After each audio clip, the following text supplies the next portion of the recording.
ஓர் உயர்ந்த மலை. உலகமே காணாத ஒரு அதிசயம் அங்கே நிகழப்போகிறது.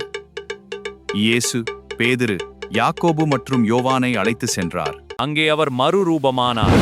அவர் முகம் சூரியனைப் போல பிரகாசித்தது. அவர் வஸ்திரம் மின்னும் ஒளியைப் போல வெண்மையானது. இதோ மோசேயும் எலியாவும் அவரோடு பேசுகிறார்கள். இது நமது பயணத்தின் உச்சம். இது தந்தையின் மகிமை. ஆண்டவரே, நாம் இங்கே இருப்பது நல்லது. அவன் பேசுகையிலேயே ஒரு ஒளியுள்ள மேகம் அவர்களை மூடியது.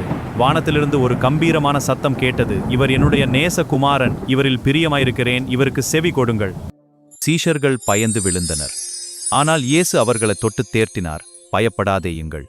அந்த மலை அனுபவம் அவர் தேவகுமாரன் என்பதற்கான மாபெரும் சாட்சியானது. உங்கள் வாழ்க்கையில் எல்லாம் மறைந்து போனாலும் பயப்படாதே என்று சொல்லும் இயேசு உங்களோடு இருப்பார்.